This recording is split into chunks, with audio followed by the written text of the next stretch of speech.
प्रधानमंत्री ने किया दुनिया की सबसे लंबी सुरंग का लोकार्पण। अटल टनल से मनाली और लेह के बीच की दूरी अब 46 किलोमीटर कम।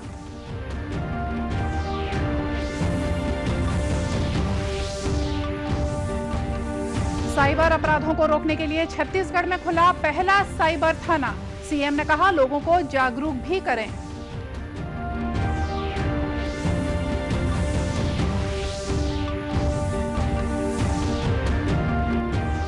खाद बिक्री में अनियमितता बरतने वाले 9 दुकानों के लाइसेंस निरस्त। शिकायत के बाद राजनांदगांव कलेक्टर की कार्रवाई।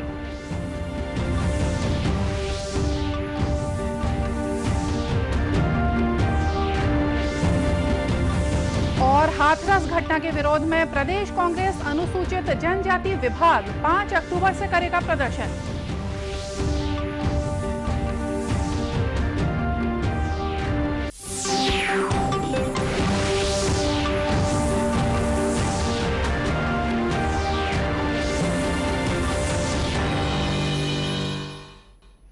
नमस्कार, आप देख रहे हैं दूरदर्शन समाचार। मैं हूं मोनिका शर्मा और आइए अब देखते हैं समाचार विस्तार से। प्रधानमंत्री नरेंद्र मोदी ने आज हिमाचल प्रदेश के रोहतांग में सामरिक रूप से महत्वपूर्ण पूरे साल चालू रहने वाली अटल सुरंग का उद्घाटन किया। पूर्व प्रधानमंत्री अटल बिहारी वाजपेयी की सरकार ने रोहतांग दर्रे के अंदर से सुरंग बनाने का निर्णय साल 2000 में लिया था और 2002 में इस सुरंग की आधारशिला रखी गई थी। दिसंबर 2019 में सरकार ने रोहतांग सुरंग का नामकरण श्री वाजपेयी के नाम पर करने का निर्णय लिया था। इसके उद्घाटन के अवसर पर प्रधानमंत्री ने कहा कि आज बहुत ही ऐतिहासिक दिन है। उन्होंने कहा कि आज न सिर्फ अटल जी का सपना पूरा हो रहा है बल्कि हिमाचल के लोगों का दशकों पुराना इंतजार भी खत्म हो रहा है।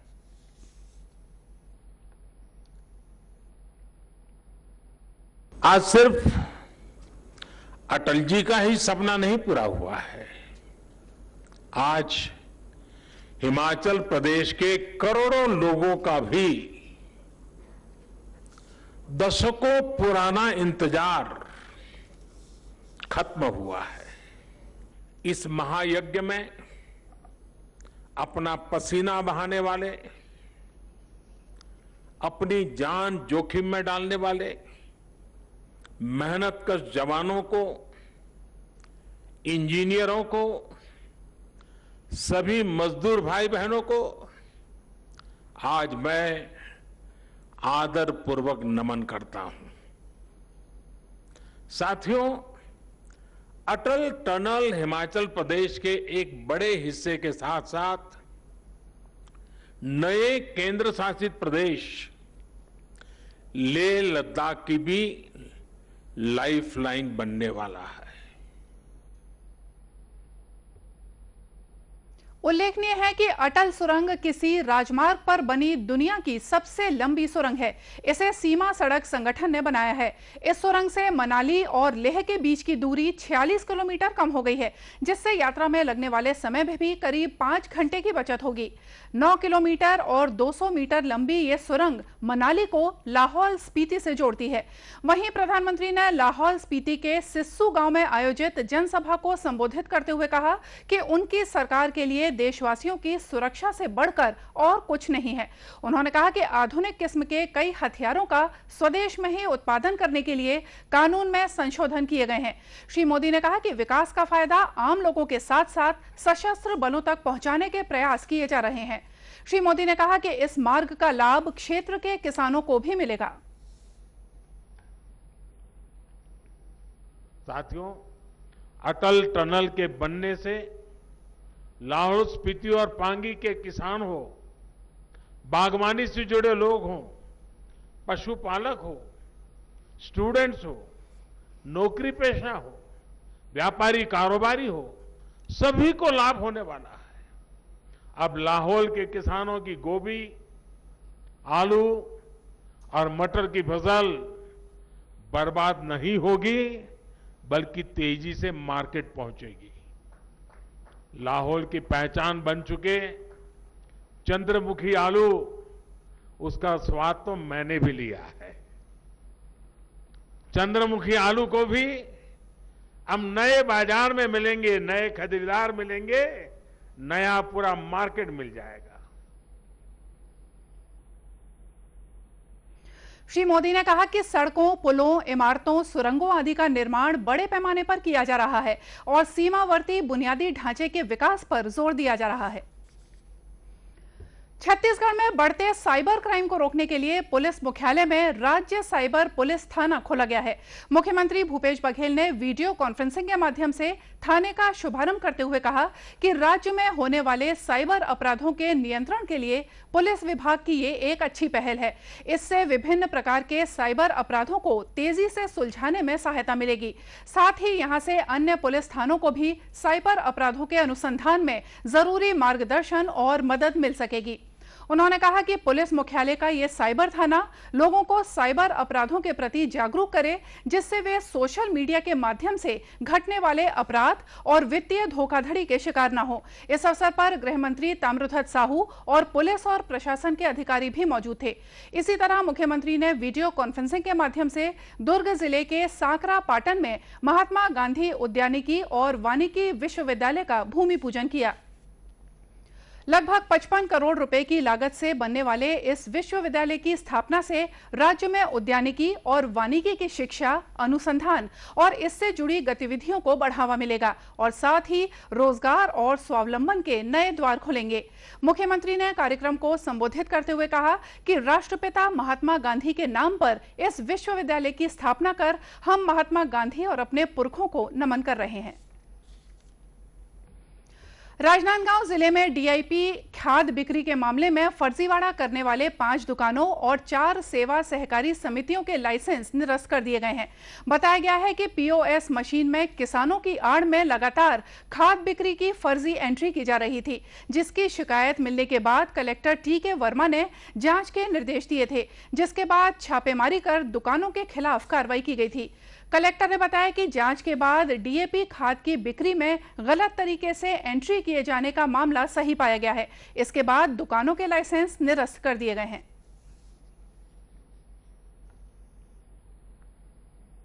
तदनुसार जिले में जिन सोसाइटियों ने व्यक्तिगत रूप से एक ही व्यक्ति को अधिक खाद बेचे थे, उनका जांच किया गया और जांच करने में पाया गया कि खाद तो उन लोगों ने अलग अलग लोगों को बेचा हुआ था, लेकिन जो भी कारण हो उसने एक ही व्यक्ति का जो पीओएस मशीन होता है उसमें अंगूठा लगवा दिया गया था। इसलिए उसके माध्यम से एक ही व्यक्ति को जितनी उनकी ज़मीन है उससे ज़्यादा खाद बेचना पाया गया और फिर उस हिसाब से उसके कारण बताओ नोटिस जारी किया गया था और जवाब संतोषप्रद नहीं होने के कारण प्रावधान में जो है कि अधिकतम 1 महीने तक उनकी लाइसेंस निलंबित किया जा सकता है, तो निलंबन की कार्रवाई की गई। दरअसल राज्य सरकार द्वारा किसानों को खाद वितरण के लिए पीओएस मशीन में एंट्री करना अनिवार्य कर दिया गया है, लेकिन निजी दुकानदारों और सोसाइटियों द्वारा इसका गलत उपयोग किया जा रहा है। राष्ट्रीय सेवा योजना में बेहतर प्रदर्शन करने पर पीजी कॉलेज धमतरी के सत्येंद्र कुमार साहू को राष्ट्रपति रामनाथ कोविंद ने हाल ही में सम्मानित किया। सत्येंद्र को राष्ट्रीय सूचना केंद्र भोपाल में आयोजित ऑनलाइन कार्यक्रम के जरिए 1 लाख रुपए और प्रशस्ति पत्र भेंट कर सम्मानित किया गया। दूरदर्शन समाचार से बात करते हुए सत्येंद्र ने बताया कि पिछले 6 साल से वे राष्ट्रीय सेवा योजना से जुड़े हुए हैं और लगातार समाज सेवा का कार्य कर रहे हैं। से जुड़कर मैं निरंतर एवं सक्रिय भूमिका निभाई हुई है समाज सेवा के क्षेत्र में। प्रमुख रूप से रक्तदान, पर्यावरण जागरूकता, मतदाता जागरूकता, स्वच्छता जागरूकता, यातायात जागरूकता, विधिक जागरूकता समेत अन्य विभिन्न जागरूकता अभियान में मैंने अपनी सक्रिय भूमिका निभाई है। उनकी इस उपलब्धि पर कॉलेज के प्राचार्य और सभी प्राध्यापकों ने बधाई और शुभकामनाएं दी हैं। केंद्र सरकार द्वारा बनाए गए 3 नए कृषि कानूनों को किसानों द्वारा काफी सराहा जा रहा है। कृषि विधेयक के संबंध में दुर्ग सांसद विजय बघेल ने किसान संगठनों की बैठक ली। सांसद विजय बघेल ने कहा कि ये कानून किसानों को बिचौलियों से निजात दिलाने के लिए बनाया गया है। ये किसानों के लिए काफी परिवर्तनकारी कानून है। उन्होंने कहा कि किसान मंडी या मंडी से बाहर कहीं भी अपनी फसल बेच सकते हैं। इससे किसानों और खेती कार्य को बढ़ावा मिलेगा। ये किसानों के लिए बहुत ही फायदेमंद होगा और आप देख रहे हैं पिछले 6 साल से जब से माननीय नरेंद्र मोदी की सरकार आई है तब से जिस भी विषय में वो लोकसभा के माध्यम से बिल लाते हैं, उसमें पहले बहुत गहन चिंतन करके, बहुत ही विद्वान लोगों से विचार विमर्श करके वो बिल लाते हैं, जिसका सुखद परिणाम आने वाले समय में देखने को मिलता है। जिले के किसानों ने इस कानून को किसान हित में बताते हुए कहा कि अब किसानों के लिए बाजार खुला हुआ है, इससे बिचौलियों पर निर्भरता खत्म होगी। इससे किसान सीधे थोक विक्रेताओं और निर्यातकों से जुड़कर खुद को सशक्त बना सकेंगे। जो किसी विधेयक बिल लाया गया है वो किसानों के हित में है और इस बिल के माध्यम से किसान अपना उत्पाद कहीं भी जाके बेच सकते हैं, क्योंकि पूरे बाजार को खोल दिया गया है इसके माध्यम से। और यह बिल सभी के लिए, सभी किसान के लिए, छोटे वर्ग बड़े वर्ग सभी को फायदा पहुंचाने वाला बिल है और इससे समस्त किसान को फायदा ही होगा। बहुत हितकारी बिल है ये, मैं इसका समर्थन करता हूँ। किसानों के फसल को, जो अनुबंधित किसान होंगे उनको बीज आपूर्ति करना, उनके फसल का बीमा करना, उनको इलेक्ट्रॉनिक के माध्यम से पूरी जानकारी मिलना कि कौन से मंडी में अपना किस दाम में, बड़े रेट में, अच्छे रेट में अपनी फसल को बेच सके। हमारा जो संबंध है वो बिचौलिया से ख़त्म हो जाएगा और जो इसका वो है कि 3 दिन में पैसा आने का जो अनुबंध है वो है। हमारा जो है देश के बड़े बड़े खुदरा और जो निर्यातक और विक्रेता जो हैं उनसे सीधा संबंध स्थापित होगा इस बिल के माध्यम से, इसलिए मैं इस बिल का पुरजोर समर्थन करता हूँ। इसी तरह महासमुंद के किसानों ने भी कृषि विधेयक कानून का स्वागत करते हुए कहा कि ये किसानों के लिए काफी लाभकारी साबित होगा। जिले के किसान इससे काफी खुश हैं। जो सरकारें हैं, जो अभी तक जो सरकार है वो सिर्फ 1 एकड़ में 15 क्विंटल के हिसाब से धान खरीदती है, जबकि किसान के पास उससे डबल धान होता है। लेकिन वो डबल धान को, जो बचा जो धान है उसका कोई माई बाप नहीं रहता, वो औने पौने दान बेचना पड़ता है और सीमित खरीदार रहते हैं। मंडी में ले जाओ तो मंडी में भी ऐसे ही रहता है, वही खरीदार हैं, इसलिए राइस मिल दलालों के थ्रू बेचना पड़ता है। तो इससे अब औने पौने दाम में बेचते हैं। जो 1700 रुपये क्विंटल जो समर्थन मूल्य है वो 1100-1200 में बिकता है। तो हो सकता है जो अभी मोदी जी ने जो बाजार को ओपन किया है तो बाहर से खरीदार आए और हमको ज़्यादा अच्छे दाम मिले। जैसे अगर किसी किसान के पास 4 एकड़ ज़मीन है और कोई व्यक्ति उससे अनुबंध करना चाहता है, कोई भी कंपनी हो, चाहे कोई स्व सहायता समूह हो, चाहे कोई मतलब हमारे क्षेत्र का हो, चाहे हमारे प्रदेश के बाहर का कोई भी व्यक्ति, अगर किसी व्यक्ति से 4 एकड़ जमीन में अगर वो किसी से आलू उगाना चाहता है तो पहले वो उससे, उस किसान से अनुबंध करेगा। वो अनुबंध ये होगा कि दोनों के बीच में एक बात होगी कि भैया मैं तुमसे इस रेट में, मैं इस कीमत में तुमसे ये आलू खरीदूंगा। उल्लेखनीय है कि केंद्र सरकार द्वारा बनाए गए इस कृषि कानून का देश भर के किसान स्वागत कर रहे हैं। उत्तर प्रदेश के हाथरस में हुए सामूहिक अनाचार और हत्या की घटना के विरोध में प्रदेश कांग्रेस अनुसूचित जनजाति विभाग द्वारा 5 अक्टूबर से ब्लॉक, जिला और प्रदेश स्तर पर धरना प्रदर्शन कर राष्ट्रपति के नाम ज्ञापन सौंपा जाएगा। नगरीय प्रशासन मंत्री डॉक्टर शिव डहरिया और प्रदेश कांग्रेस अनुसूचित जाति विभाग के अध्यक्ष धनेश पाटिला ने पत्रकारों से बातचीत करते हुए कहा कि हाथरस की घटना पूरे देश को झकझोर देने वाली घटना है। दोनों नेताओं ने पीड़ित परिवार को न्याय दिलाने की मांग की।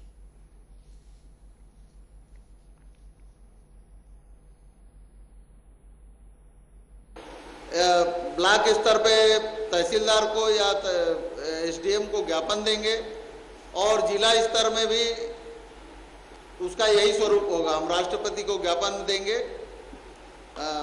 कलेक्टर के माध्यम से और यहाँ प्रदेश स्तर में जो होगा यहाँ पे हम कांग्रेस भवन में इकट्ठा होंगे और यहाँ से रैली के शक्ल में राजभवन जाकर महामहिम राष्ट्रपति जी के नाम से राज्यपाल को ज्ञापन देंगे। इस घटना के विरोध में 5 अक्टूबर को ब्लॉक स्तर, 6 अक्टूबर को जिला स्तर और 7 अक्टूबर को ब्लॉक स्तर पर प्रदर्शन किया जाएगा। उधर उत्तर प्रदेश सरकार ने इस घटना को संज्ञान में लेते हुए एक पुलिस अधीक्षक सहित 4 पुलिस अधिकारियों को निलंबित कर दिया है। और आइए देखते हैं अंत में मुख्य समाचार एक बार फिर से। प्रधानमंत्री ने किया दुनिया की सबसे लंबी सुरंग का लोकार्पण। अटल टनल से मनाली और लेह के बीच की दूरी अब 46 किलोमीटर कम।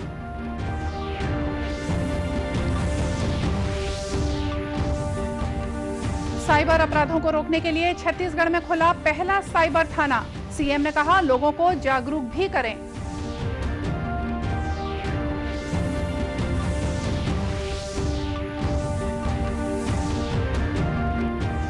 खाद बिक्री में अनियमितता बरतने वाले 9 दुकानों के लाइसेंस निरस्त। शिकायत के बाद राजनांदगांव कलेक्टर की कार्रवाई।